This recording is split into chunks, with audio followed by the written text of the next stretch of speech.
Welcome back to Bigjuicyhog Gaming, where we explore the lore that makes fantasy gaming legendary. Today we're diving into the story of perhaps the most iconic wizard in all of Dungeons & Dragons, a figure who's been around since the very beginning of the Forgotten Realms, who's died and been reborn more times than anyone can count, and who might just be sitting in your tavern right now, disguised as a wandering beggar.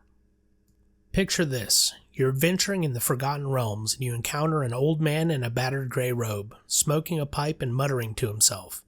He might ask you for a copper, or offer a cryptic advice about your quest. You might dismiss him as just another crazy hermit.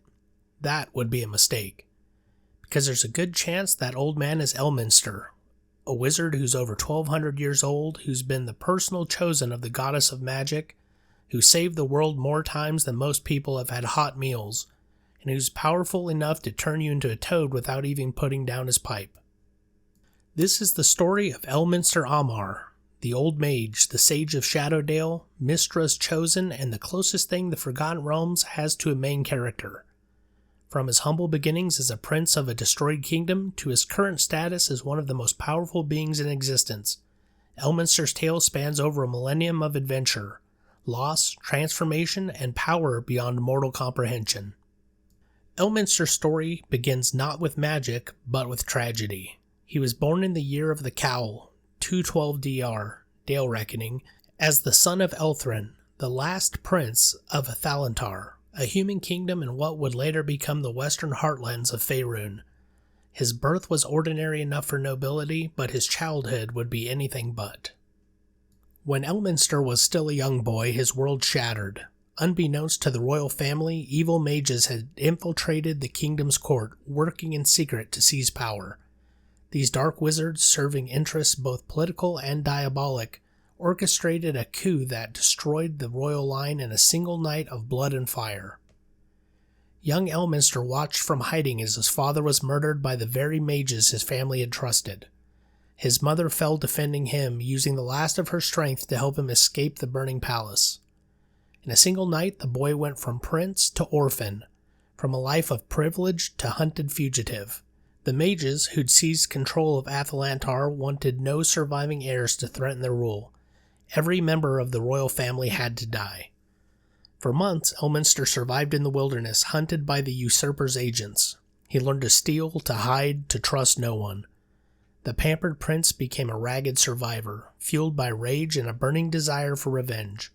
He swore oaths to the gods that he would reclaim his kingdom and destroy those who'd murdered his family. But Elminster quickly learned that rage and determination weren't enough against trained battle mages. His first attempts at rebellion were disasters. He rallied a few followers, made desperate attacks on the usurper's forces, and watched those followers die because he had no real power to protect them. He was just a boy with a sword facing wizards who could kill with a word. It was during this period of futile resistance that Elminster had his first encounter with Mystra, the goddess of magic herself. Appearing to him in dreams and visions, she showed him that if he truly wanted to reclaim his kingdom and oppose the forces of evil, he would need to fight magic with magic. He would need to become what he hated, a wizard. This was a turning point in Elminster's life. He could continue as he was, fighting and dying for nothing, or he could embrace the path of magic, become what his enemies were, and gain the power to actually make a difference. It wasn't an easy choice. The very sight of magic reminded him of his family's murderers. But Elminster was practical above all else, and he recognized that principles were worthless if you were dead. Elminster's education in magic began in the most humbling way possible. He had to approach the very mages who'd destroyed his kingdom and beg to become their apprentice. To avoid recognition, he disguised himself, took a false name, and presented himself as a peasant boy with raw magical talent seeking training. The cruel irony wasn't lost on him. Here he was serving wine to the men who'd murdered his father, cleaning laboratories for wizards who'd burned his home, and learning spells from the very people he'd sworn to destroy. But Elminster played his role perfectly, being the ideal student, attentive, obedient, never asking dangerous questions. What his masters didn't know was that every spell they taught him, every scrap of magical knowledge he gained, was being hoarded and practiced in secret with a single purpose: revenge. Elminster wasn't just learning magic, he was learning his enemies. Their habits, their weaknesses, their secrets. He memorized the layouts of their strongholds, learned which mages were more powerful and which were vulnerable, and slowly built a network of contacts among other servants and the oppressed common folk. This period lasted years. Young Elminster became a skilled wizard through discipline and determination that bordered on obsession. He mastered spells most apprentices took decades to learn. He discovered he had a natural affinity for magic that surprised even his corrupt teachers. What they didn't realize was that this natural talent was being guided by Mystra herself, who had taken a special interest in the vengeful young wizard. Mystra's attention to Elminster went beyond simple patronage. She saw in him something rare, a person driven by righteous anger rather than selfish ambition, someone who sought power not for its own sake, but to right terrible wrongs. She began appearing to him more frequently, sometimes in dreams, sometimes in the guise of ordinary people, always teaching, testing, and preparing him for a destiny far greater than simple revenge. Through Mystra's guidance, Elminster learned that there was more to magic than destruction and domination. He discovered the weave, the fundamental fabric of magic itself that Mystra embodied and controlled. He learned that magic could heal, protect, and create as easily as it could harm. This knowledge transformed his understanding of power and began to temper his rage with wisdom. The turning point came when Elminster achieved something that marked him as exceptional even among talented wizards. He successfully cast his first 9th level spell while still technically an apprentice. This feat, accomplished through a combination of natural talent, divine favor, and desperate determination, marked him as someone with the potential for truly legendary power. Elminster's formal ascension to become one of Mystra's chosen happened not in a moment of glory, but during a crisis that threatened all of Faerûn. The exact details are recorded in different ways across various sources, but the core truth remains. Mystra needed a champion, and Elminster needed power beyond normal mortality to accomplish his goals. The process of becoming Chosen of Mystra is not like receiving a blessing or a magical item. It's a fundamental rewriting of one's existence. Mystra literally wove part of herself, part of the weave, into Elminster's being. His mortality became negotiable. His connection to magic became direct and intimate. His lifespan extended indefinitely. Most importantly, he became a living reservoir of Mystra's power, able to channel magic in ways that would destroy normal wizards. But this power came with costs and obligations. As chosen, Elminster became Mystra's agent in the mortal world, bound to serve her interest and protect the weave itself. He couldn't simply use his newfound power for personal revenge or ambition.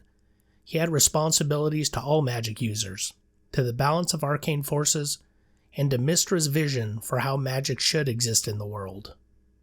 The transformation also changed Elminster on a fundamental level. The rage-driven youth seeking revenge evolved into something more complex. He retained his memories, his personality, and his drive, but he gained perspective that comes from direct connection to a deity. He saw magic not as a weapon or tool, but as a living force that needed to be protected and nurtured. What followed were centuries of adventures that would each deserve their own epic tale. Elminster became a wandering hero, opposing dark gods, defeating liches and dragons, preventing apocalypses, and generally making himself useful wherever magical threats emerged. He gathered allies, made enemies, and slowly built a reputation as someone you absolutely did not want to cross. His adventures took him across Faerûn and beyond, into other planes of existence, into the past and future through time magic, into the domains of gods and demons. He battled avatars of evil deities, negotiated with ancient dragons, explored ruins of empires that fell before human history began, and accumulated magical knowledge that would make the greatest libraries seem like children's primers. Eventually, Elminster established a home base in Shadowdale, a small farming valley in the Dalelands. To outside observers, this seemed an odd choice. Why would one of the most powerful wizards in existence settle in such a backwater location? The answer was typical Elminster. Shadowdale needed protection. Its people were good-hearted, and it was far enough from centers of power that he could work in relative peace when not saving the world. Shadowdale became Elminster's anchor to normal life and his reminder of what he was protecting. He became friends with the locals, drank in the tavern, helped with harvest, and generally tried to maintain some connection to ordinary human existence, even as his power grew to almost godlike levels. One of the most remarkable aspects of Elminster's existence is that he's died and been reborn multiple times. Not metaphorically, actually died. Passed into the afterlife and then been brought back by Mystra or other divine powers because the realms needed him again. Each death and resurrection has left its own mark on him, adding layers to his personality and perspective. The first death came during a battle against servants of an evil deity, when Elminster sacrificed himself to seal a planar rift. He died knowing he'd saved thousands of lives, and his soul passed into Mystra's realm. But Mystra wasn't done with him. She needed her chosen in the mortal world, and she pulled his soul back, reforming his body and returning him to life. Elminster came back changed, with memories of the afterlife and a deeper understanding of the boundaries between life and death. The Time of Troubles marked perhaps the most significant disruption to Elminster's existence. This cataclysmic event saw all the gods cast down to Faerûn in mortal form, fundamentally destabilizing reality. Mystra herself died during this period, killed by another god, and with her death, every chosen lost much of their power. Elminster found himself more vulnerable than he'd been in centuries. Without Mystra's direct power flowing through him, he was still a supremely skilled wizard, but he was mortal in a way he hadn't been for generations. He survived the Time of Troubles through cunning, accumulated knowledge, and help from allies, but it taught him that his power was borrowed, not innate. When Mystra was reborn, in a new form embodied in a mortal who ascended to take her place, she chose Elminster again as one of her chosen. But the new Mystra was different from the old, and Elminster's relationship with her had to be rebuilt. The second choosing deepened his understanding of magic and divine power, showing him that even gods could die and be reborn, changed. The Spellplague was perhaps the most devastating event in Elminster's long life. When Mystra was murdered again, by Cyric and Shar working together, the weave itself was torn apart. Magic went wild across Faerûn, entire regions were destroyed or transformed, and Elminster, as one of Mystra's chosen, bore the direct impact of his goddess's death. The Spellplague nearly destroyed Elminster completely. He was torn apart by magical backlash, his power stripped away, his connection to the weave severed. For the first time in centuries, Elminster was truly mortal, truly vulnerable. He survived only through a combination of desperate magic, help from the few allies who could still reach him, and sheer stubborn refusal to die. What followed was a period of wandering and recovery as Elminster tried to understand a world where the weave was broken and Mystra was gone. He lost much of his power, but retained his knowledge and experience. This period, where he was forced to rely on cleverness and accumulated wisdom rather than overwhelming magical might, actually enriched his character. He learned humility he'd never quite achieved before. When Mystra was eventually restored, resurrected through complex divine mechanics involving the goddess Midnight and the fragments of the old Mystra's essence, Elminster was again chosen to serve as her champion, but this third iteration of the relationship was different again. Elminster had experienced true mortality, true loss, and true helplessness. He came back wiser, more careful, and perhaps more human despite his divine power. So what exactly can Elminster do? How powerful is the Old Mage really? The answer is powerful enough that specific descriptions of his abilities vary because writers struggle to properly represent his capabilities within game mechanics. As one of Mystra's chosen, Elminster has access to abilities that go far beyond what normal wizards can achieve. Silver Fire. Perhaps the most iconic power of Mystra's chosen, Silver Fire is a raw magical energy pulled directly from the weave itself. Elminster can channel this force as devastating attacks, create impenetrable shields, heal mortal wounds, or simply display it as a manifestation of divine power. Silver Fire can destroy undead instantly, burn through magical defenses that would stop normal spells, and generally serve as a solve nearly any magical problem ability. When Elminster unleashes Silver Fire, it appears as brilliant silver-white flames that don't burn like normal fire. They dissolve, disintegrate, or simply make things cease to exist, depending on his intent. Enemies struck by Silverfire don't just take damage, they're unmade, their magical defenses stripped away like paper in a hurricane.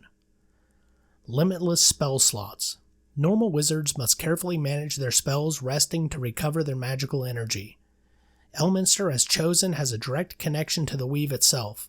He doesn't run out of spells in any meaningful sense. He can cast magic continuously, limited only by his concentration and the physical toll it takes on his admittedly superhuman body. In game terms, he's essentially a wizard who doesn't need to prepare spells and has infinite spell slots of every level.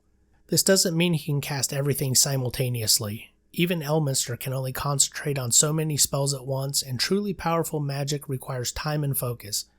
But it does mean he never has to worry about running out of magical power in the middle of a crisis. Extremely extended lifespan. Elminster is over 1200 years old and shows no signs of dying from natural causes. He can be killed, he has been killed multiple times, but aging isn't going to do it. His body is maintained by divine magic, essentially frozen at whatever age Mystra considers optimal, which appears to be wise old wizard given his appearance. This longevity comes with accumulated knowledge that's almost as valuable as magical power. Elminster has personal memories spanning over millennium. He's met legendary figures who are now just names in history books. He's witnessed the rise and fall of empires, seen magical traditions emerge and disappear, and accumulated a depth of practical knowledge that makes him invaluable as an advisor and mentor. Access to epic magic. Beyond normal 9th level spells, the most powerful magic regular wizards can cast, Elminster knows and can use epic magic. Spells that require multiple casters take hours or days to cast and can accomplish things like creating demiplanes, altering weather patterns across entire regions, or calling down divine intervention. These epic spells often have a cost beyond just magical energy. They might require rare components, exact astrological timing, or sacrifices of power, but Elminster has the knowledge, ability, and resources to cast such magic when circumstances truly demand it. Contingencies upon contingencies. Perhaps Elminster's most dangerous quality isn't his raw power, but his paranoid preparedness. After centuries of facing threats that would kill lesser wizards, he's developed layers upon layers of defensive magic. He has contingency spells that trigger if he's attacked, backup contingencies if those fail, resurrection protocols if he actually dies, and magical items hidden across Faerûn that serve as emergency escape routes or power reserves. Someone attacking Elminster doesn't just face an incredibly powerful wizard. They face someone who spent centuries preparing for every possible attack and has the magical resources to have implemented solutions to all of them. His pipe might be a powerful magical artifact. His robes contain defensive enchantments that would bankrupt kingdoms. His staff could level buildings, and those are just the obvious items he carries. He has safe houses across multiple planes of existence, allies who owe him favors ranging from ancient dragons to demon princes, who honor agreements even if they hate him, and knowledge of secret ways through reality that let him escape situations that should be inescapable. Despite his incredible power, Elminster is not a distant, aloof figure. In fact, one of his most defining characteristics is his deliberate cultivation of a folksy, approachable persona that often catches people off guard. Elminster typically appears as an old man in plain gray or blue robes, smoking a pipe, drinking ale in taverns, and telling stories to anyone who will listen. He speaks in a folksy manner, using plain language and making jokes that would be more at home in a farming village than a court of archmages.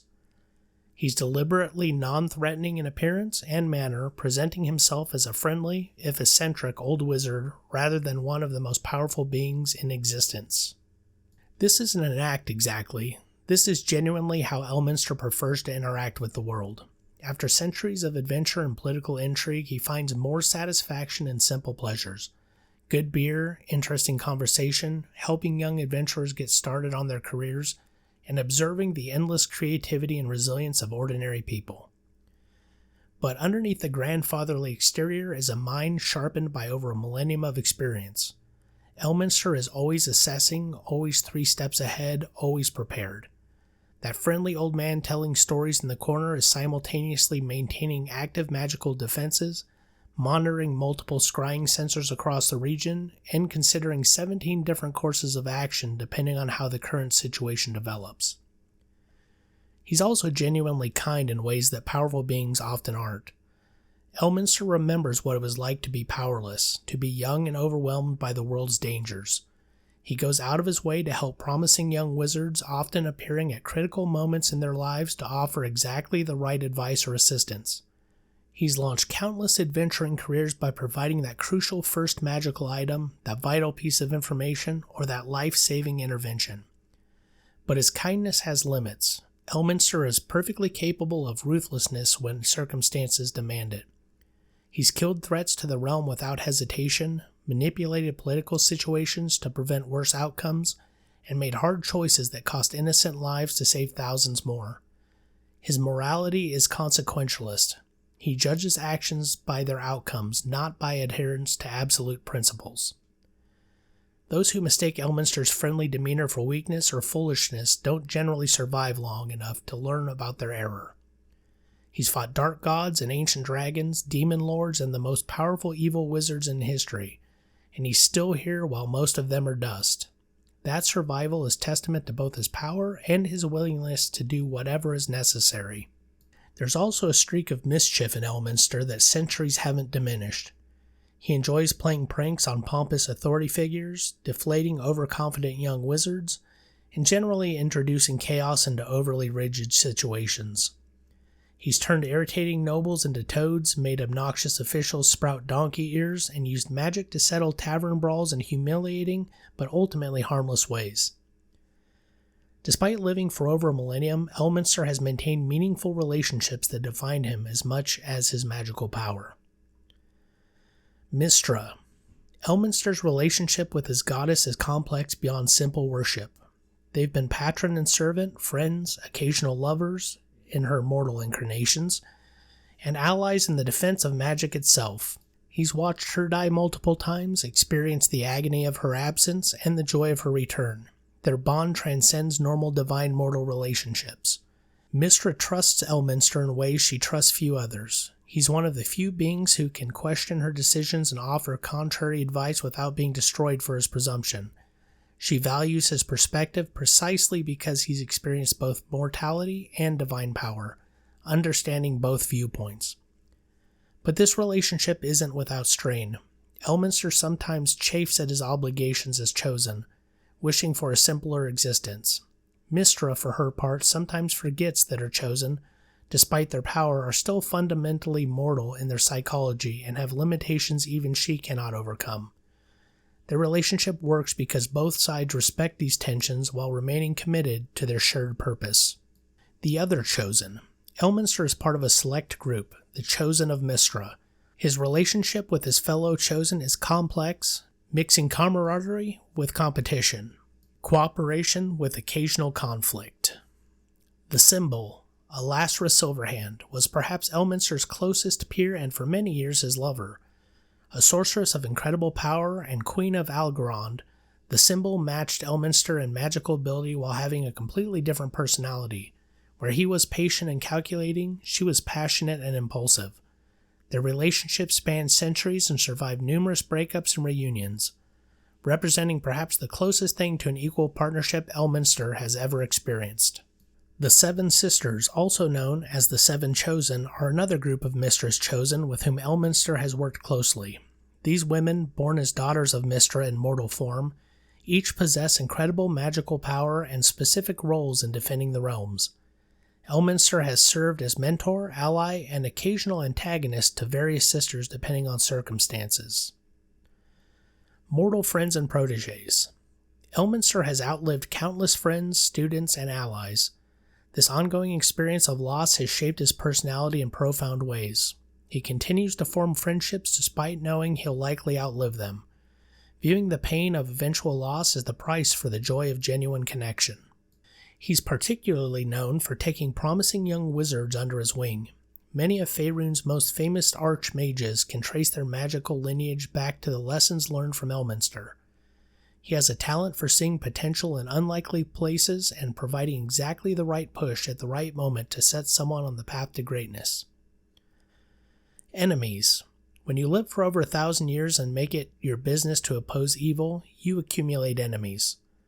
Elminster has been targeted by liches seeking revenge, evil gods who consider him a major obstacle, and rival archmages who saw defeating him as the ultimate achievement. Many of those enemies are now dead, destroyed by Elminster or by the passage of time, but some persist across centuries, engaging in long-term plots and counterplots where a single scheme might take decades to unfold. The most dangerous aren't those who hate him passionately, but those who patiently plan and wait for the perfect moment of vulnerability.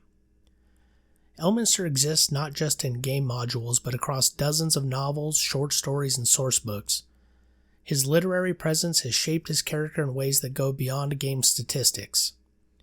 Ed Greenwood, creator of the Forgotten Realms, has written extensively about Elminster, often using him as a viewpoint character or narrator. Through Greenwood's work, we see Elminster's inner thoughts, his doubts and regrets, his humor and humanity.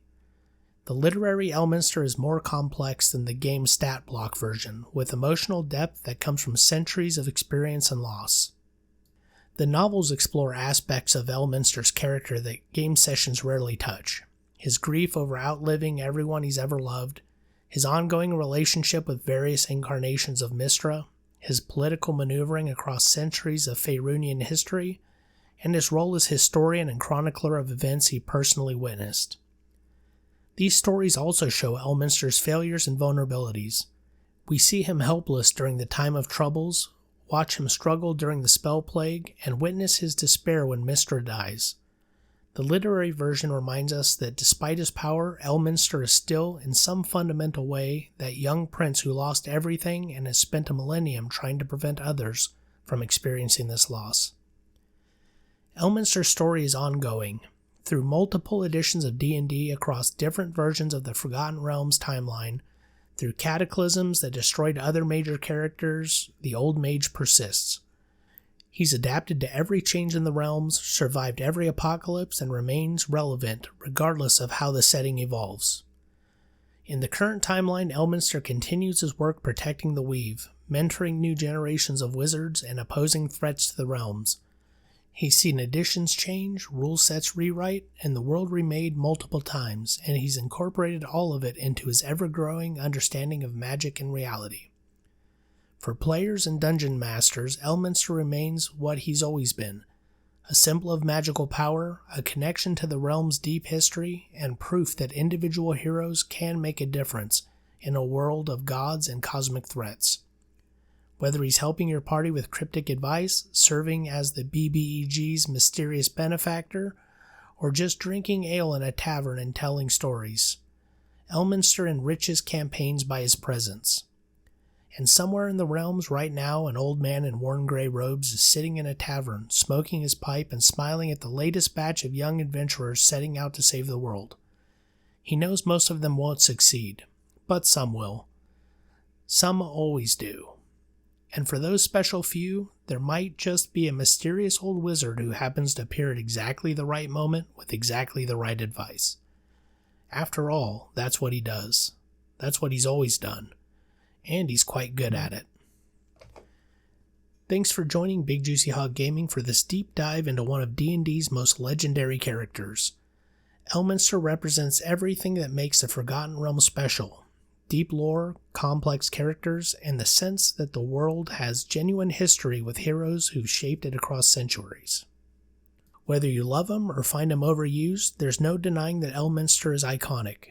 He's the wizard every magic user aspires to become, the mentor every adventurer hopes to meet, and the living proof that in D&D, heroes truly can be legendary. What are your experiences with Elminster in your campaigns? Have you used him as a helpful ally, mysterious manipulator, or somewhere in between? Do you think he's an essential part of the Forgotten Realms lore, or an overused deus ex machina? Let me know in the comments. If you enjoyed this character deep dive, make sure to subscribe for more D&D lore, gaming history, and character analysis. We've got more legendary figures from across tabletop gaming coming your way. This is Bigjuicyhog Gaming reminding you that every legendary wizard started as a first level nobody casting cantrips. Keep rolling those dice and maybe someday you'll be the one sitting in a tavern telling stories to the next generation of heroes. Stay legendary and keep gaming.